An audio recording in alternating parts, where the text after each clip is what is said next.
muchísimas gracias, muchas gracias Gabriel Campuzano por la gestión para esta visita. Yo tengo una relación un poquito lejana, pero desde hace mucho tiempo con el INAH, así que me da un gusto doble estar aquí. Bueno, como me dijeron que recortara la presentación porque es muy larga, entonces sin mayor preámbulo me lanzo. A la hora de preguntas y respuestas ya me aprovecho y digo más cosas si ustedes quieren. Esta noticia es crimen autorizado. Esta es una noticia que fue publicada hace un par de meses. Por supuesto, el candidato presidencial de Guatemala dejó de ser candidato presidencial, y esta es una noticia filtrada desde Estados Unidos, pero que demuestra de alguna manera esta relación en la que voy a abordar un poco en esta charla. ¿Cómo se le hace esto? Nunca le pego. Ahí está. Bueno, ahí está mi dirección de correo por si alguien la quiere. Ahí está mi Twitter. A veces se me pasa la mano en el Twitter, pero pues para eso es, ¿no? Para que se le pase uno la mano. ¿Para qué quiere uno estar metido en esas cosas? A ver. ¿El otro? Ahí va. Ahí está. Esta es una cita que del exgobernador de Guerrero, de Rogelio Ortega, que de alguna manera sintetiza el análisis del crimen autorizado. No es un fenómeno exclusivo de Guerrero. Desde hace más de 10 años hay una infiltración de la delincuencia organizada en las instituciones, no solo en la burocracia, en los jueces o en los procuradores, sino también en los partidos políticos. Estos les abrieron las puertas para financiar candidaturas. Luego el narco se dio cuenta de que ellos podían ser el alcalde, el diputado y hasta el gobernador. Les cuento una anécdota muy rápido, porque una parte muy importante de la investigación, esta se hizo pensada para los juicios de asilo político en los que intervengo, y mucho del análisis se hizo en Chihuahua. Un candidato del PRI me dice, pues mira, me vinieron a ver unos señores y me dijeron que me daban $1 millón el día antes de la elección.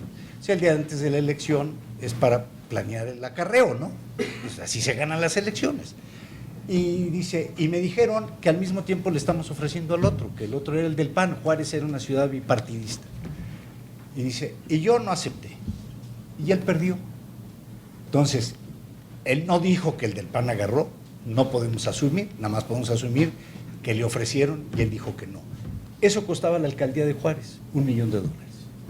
Una diputación sale un poquito más barata, pero quiere decir que lo que Ortega decía efectivamente es un cuadro político que estaba sucediendo desde ese entonces, 2014, y que sigue sucediendo en el país.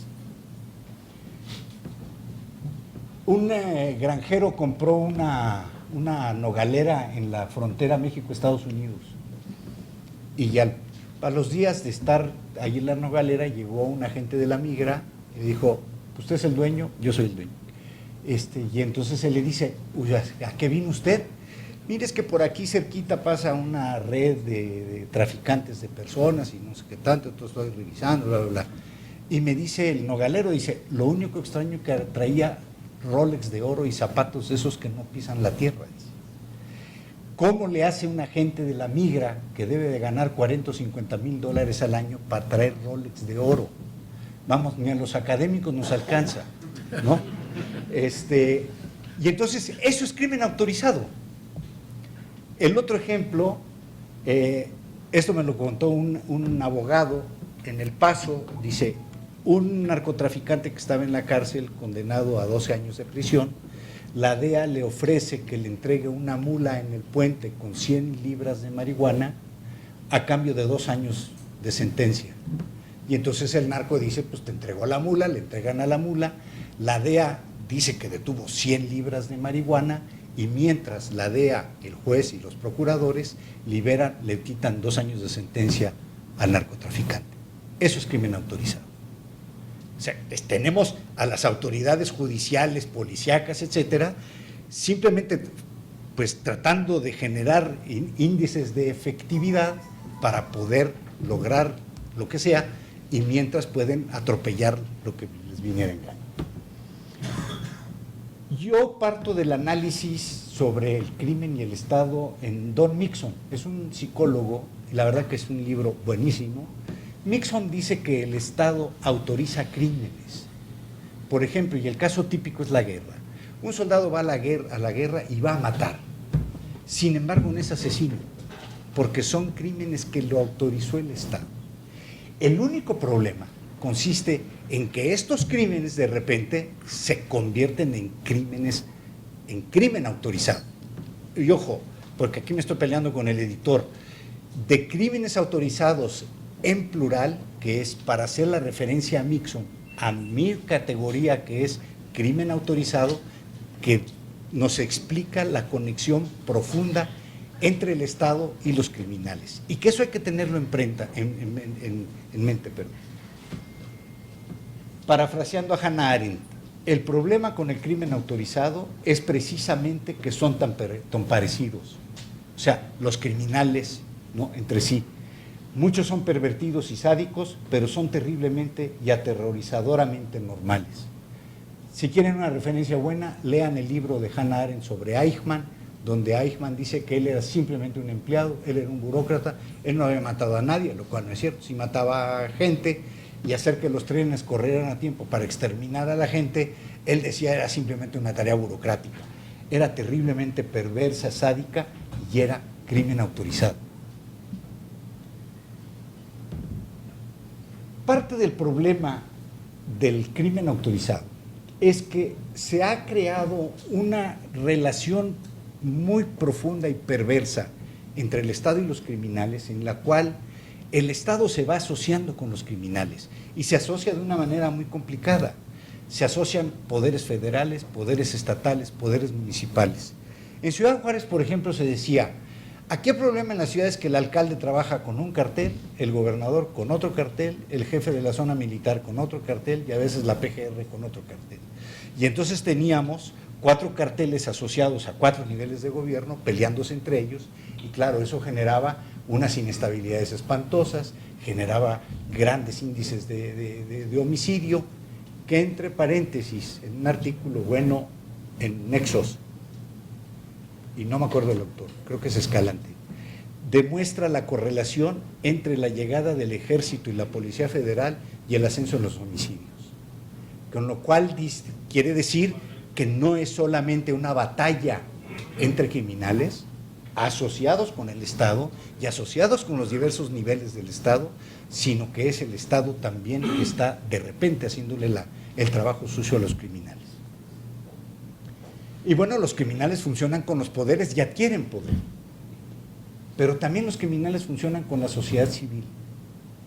Hay un trabajo buenísimo de un hombre que se apellida Lemos, ahorita voy a poner una bibliografía al final. Lemos explica la historia de las autodefensas en Michoacán y es una explicación maravillosa, muy bien armada, donde él dice que llega un momento que la sociedad no tolera más la agresión de los criminales, de los narcos contra las familias, especialmente reaccionan con el secuestro de jovencitas, de niñas de 12 años, las secuestran, las prostituyen, las matan, etcétera, etcétera.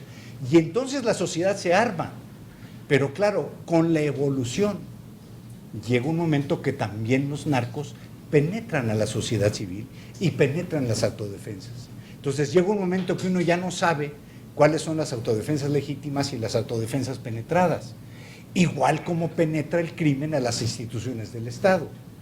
Les recomiendo mucho que busquen en YouTube un video que se llama Sicario, que es una entrevista muy larga a un sicario, donde él explica la forma como él se entrena en la Academia de Policía, cómo él se convierte en comandante de la policía, etcétera, etcétera, etcétera, ¿no?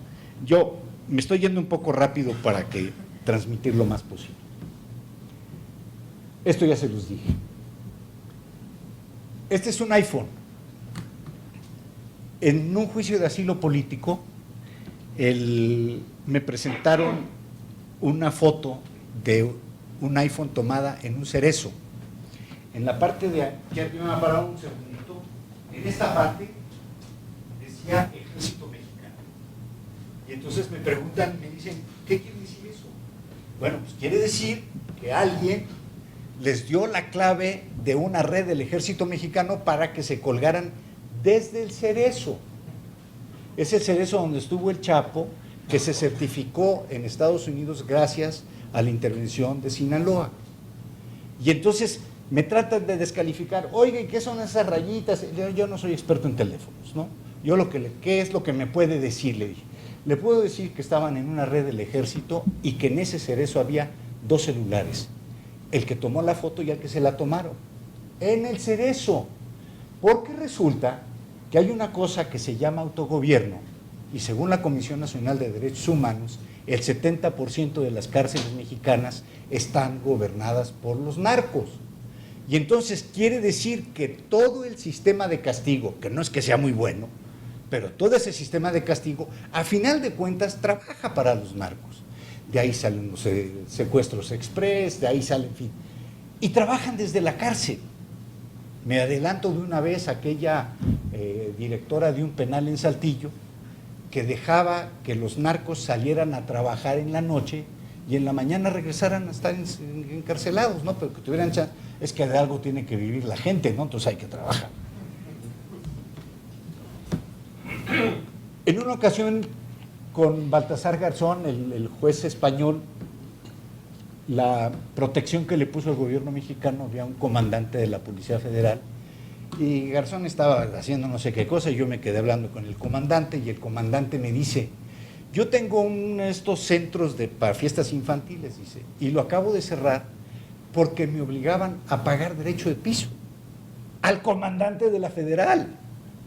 Y entonces, claro, cuando uno encuentra que los ediles en Morelos, los ediles en Hidalgo, o sea, los presidentes municipales pagan derecho de piso, pagan derecho de operación, pagan y pagan de muchas maneras. Me voy a adelantar y luego me paso esa parte. Cuando la Luca llega de presidente ahí en Sicilia, ¿cómo se llama el pueblo? De Palermo. Cuando llega el presidente, la segunda ocasión, se da cuenta que la mafia se alimentaba de la obra pública que le comisionaba la ciudad. Y en ese momento él corta el financiamiento público a la mafia, debilita a la mafia financieramente y entonces puede acorralar a la mafia y ¡pum!, limpiar un poquito Palermo, poquito, no del todo, ¿no?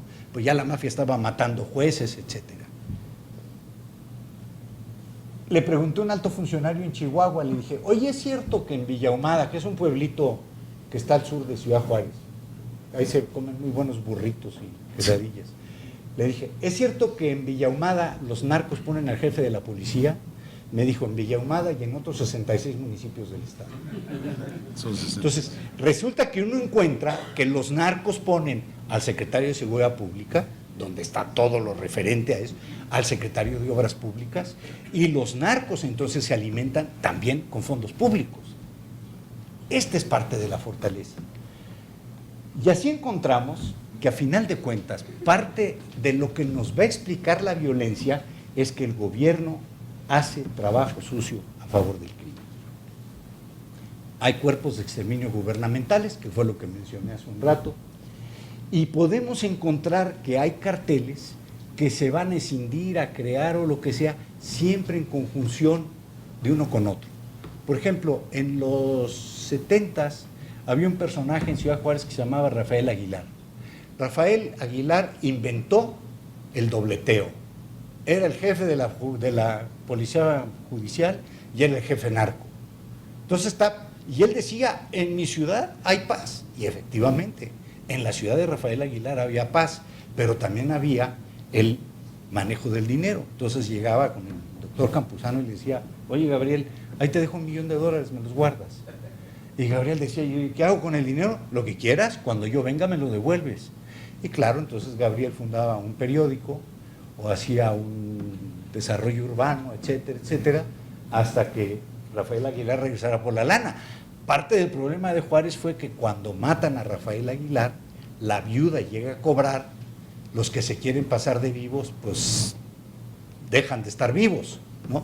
Y es parte, pero fíjense cómo es parte de la perversión, ¿no? En donde el dinero puede empezar a jugar con estas cosas tan complejas.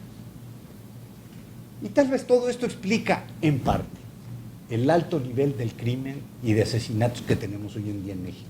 No me voy a detener mucho ahí, no los voy a abrumar con estadísticas, ustedes ya se lo saben todo eso, salen los periódicos. Alguien dice, es que hay vacío político con el narco. No, vacío político no hay. ¿Se acuerdan quién es un señor que se llama La Tuta? ¿Sí le suena? Bueno, vi un video de La Tuta donde La Tuta está con una familia repartiendo una herencia. Y entonces, como no se ponen de acuerdo, porque dicen que las familias despedazan las herencias, no se las reparten, entonces La Tuta dice, a ti te toca el hotel, a ti te toca esto, a ti te toca el otro. ¿De acuerdo? De acuerdo. No hay vacío. La Tuta daba fe pública de cómo se iba a manejar la herencia. Y cuando tú tienes entonces que un presidente municipal, bueno, les voy a contar la anécdota, pero no les voy a decir presidente municipal porque igual ya no me habla. Estábamos tomando un café, presidente municipal, éramos 4 personas, había una negociación política, y yo no sé por qué me metieron, será porque por los politólogos somos chismosos y nos metemos en lados, y de repente ese presidente dice, pues mira, la ley de plato plomo, a mí me ofrecieron, y yo que soy siempre muy reservado, le digo, ¿y estás vivo? Creo que no le gustó. ¿Las leyes se cumplen o no son leyes? No es posible que hoy se cumple y mañana no se cumple, porque entonces no es ley. Y entonces, claro, no hay vacíos de poder porque siempre hay estos espacios donde los criminales están asociados con el Estado, con distintas instituciones del Estado. Ojo, relativícenlo, no es todo el Estado. Y no toda la gente de que está en el Estado son corruptos, ni todos están asociados con el narco, pero sí es un fenómeno muy profundo. Porque además creo que por aquí hay funcionarios y me estoy curando en salud. Entonces, esta guerra, la guerra contra el narco, que yo creo que es un error terrible, porque los problemas policíacos no se criminalizan, no se hacen bélicos, no generan vacío. Al contrario, siempre va a haber algún espacio que va llenando estos vacíos. No hay entonces una seria confrontación entre los criminales y el Estado.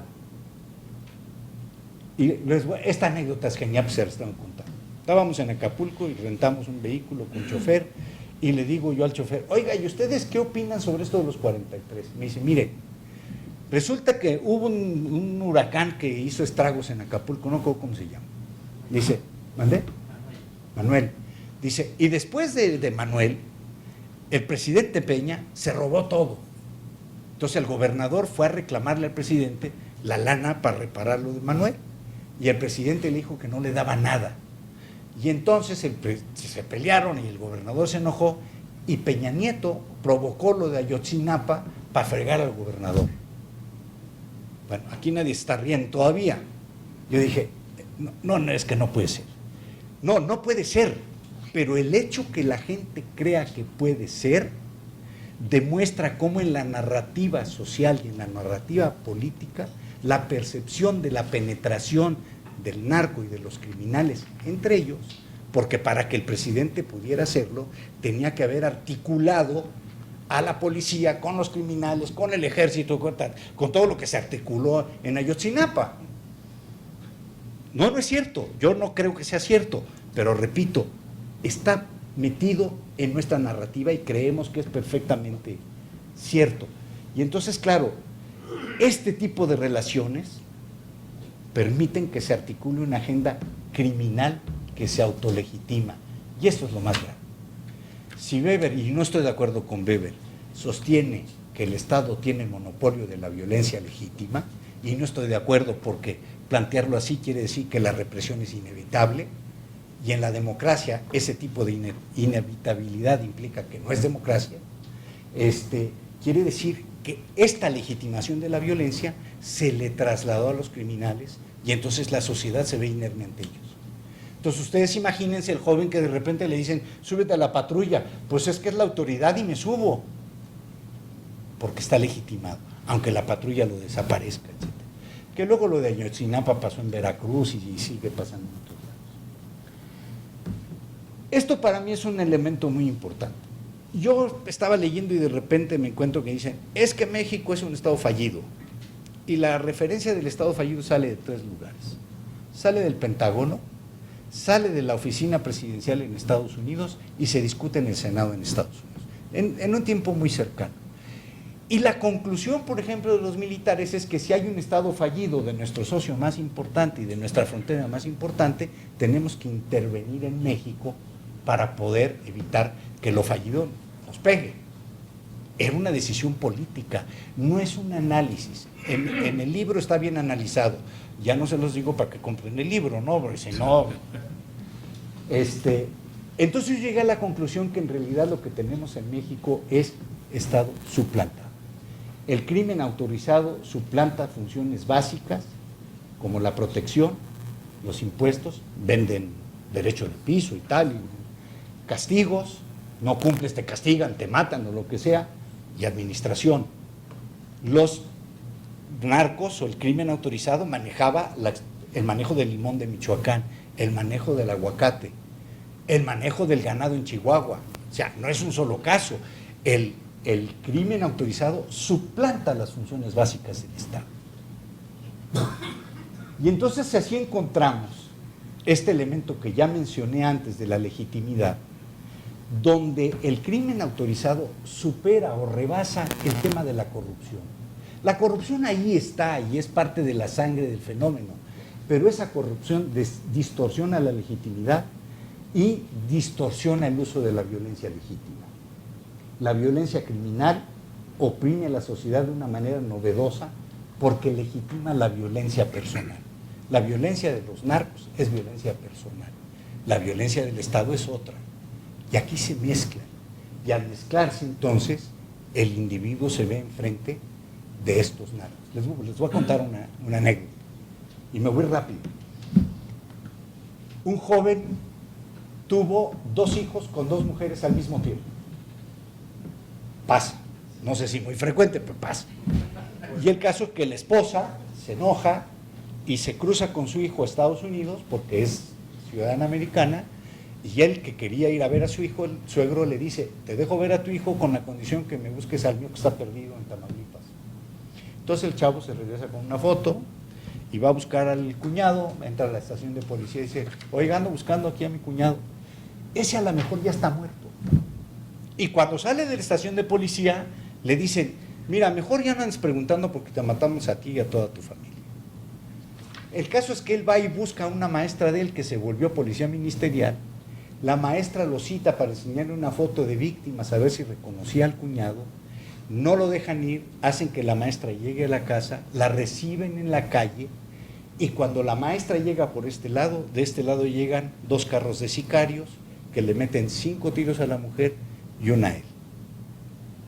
Los 2 sobrevivieron y yo cuando la vi ella ya estaba caminando, ¿no? Es esta violencia legitimada. Porque la maestra, que es policía, es el Estado. La maestra trajo a los sicarios para eliminar al tipo que está haciendo preguntas inconvenientes, porque estaba buscando a un desaparecido. Esto ya lo mencioné, los criminales que nombran funcionarios, que se vuelven funcionarios, que financian campañas políticas. ¿Se acuerdan del caso Godoy? ¿Sí se acuerdan? Finísima persona, ¿no? El hermano del gobernador, que 5 fracciones parlamentarias se ponen de acuerdo de meterlo en una cajuela a la Cámara de Diputados para que tome posesión y quiera afuera. Eso es crimen autorizado. Y entonces lo que encontramos es que la legitimidad, y vuelvo a Weber, son utilizadas en contra del individuo. Ya no para proteger al individuo, sino en contra de él. Y llegamos a la definición. Me tardé mucho, pero esta es la definición. Crimen autorizado es la actividad criminal que no se dé en el vacío, que opera en conjunto y asociada con personal del Estado, policía, funcionarios públicos, militares, jueces, en uno o más niveles de gobierno municipal, estadual y federal. Algunas de las múltiples formas de asociación incluyen agentes del Estado que aprueban e incentivan tácito o activamente una conducta ilegal, voltear la mirada o aquiescencia ante el crimen, ya sea por omisión o complicidad. Decían en un juicio en Estados Unidos, pero a ver, ¿quién fue el que le dio la orden a los policías de Iguala para que... No es que haya alguien en una oficina escribiendo oficios para decirle secuéstrate 43 estudiantes y desaparécelos. Es que simplemente basta con que te voltees para el otro lado y no veas. ¿Ustedes les hace familiar el nombre de Teresa Yardí? ¿Sí? Teresa Yardí es casi la hermana Teresa de Calcuta, ¿no? Mexicana. Bueno, la nombran delegada de la PGR en Chihuahua. Y Teresa Yardí llega y entonces va con el procurador, que era Carpizo, y le dice, oiga, es que el subdelegado es corruptísimo, tiene que ponerme a alguien nuevo. Y le ponen a alguien nuevo, que era un militar que venía súper recomendado, y al mes el súper recomendado recibió $1 millón al mes para voltear la mirada al otro lado. No escribió oficios. Y entonces, claro, esto es la forma como el crimen autorizado se articula para actuar con los criminales. Muchas actividades criminales requieren y florecen con la complicidad de autoridades municipales, estaduales y federales, ya sea que actúen separadas o en conjunto. Y entonces la presunción de responsabilidad directa se traslada de las organizaciones criminales al Estado, porque quien tiene que asegurarnos tranquilidad, protección, etcétera, es el Estado, no los criminales. Y quien tendrá que dar cuentas es el Estado. Y bueno, yo no voy a hablar en voz de Arturo Saldívar, ahí lo dice con muchísima claridad. Era el presidente de la Suprema Corte, ¿no? Y llego a la parte de la tipología del crimen autorizado. Espero que se vea. El lado izquierdo son las categorías, el lado derecho son las actividades, en algunos casos se repite porque había una referencia específica en las noticias al caso.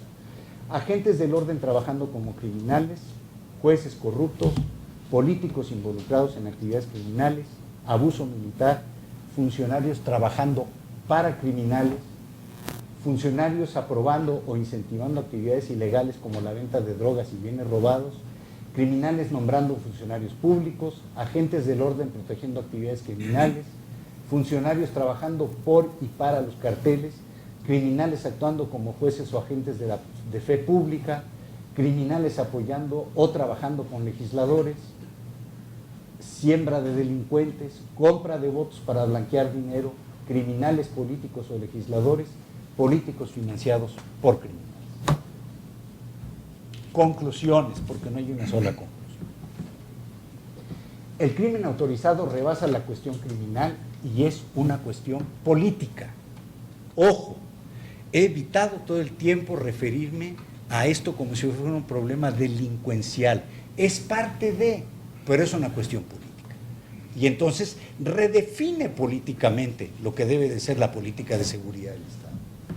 Su penetración la ha convertido en una condición estructural y no es una anomalía. No es que nos vamos a curar mañana.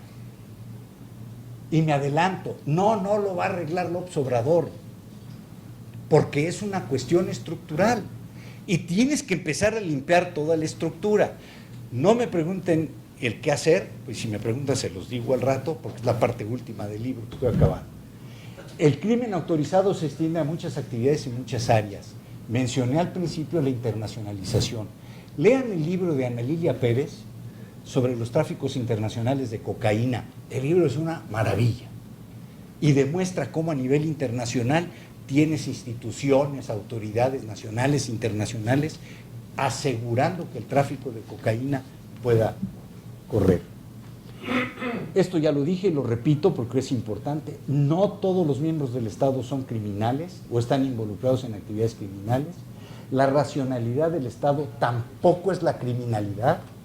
El crimen autorizado no necesita un número específico de personas para ser considerada como una condición seria y preocupante que inclina criminalmente acciones del Estado, generando impactos profundos y de largo alcance. El crimen autorizado promueve una agenda criminal, pero bajo ciertas condiciones, otros intereses pueden beneficiarse de las acciones criminales. El crimen autorizado suplanta alguna de las funciones principales del Estado, ya lo dije, incluyendo administración de justicia, castigos y recompensas, ejércitos cobran impuestos, penetran las instituciones gubernamentales, el crimen autorizado atropella el Estado de Derecho, se margina el imperio de lo legal, minándose una de las bases fundamentales de la democracia.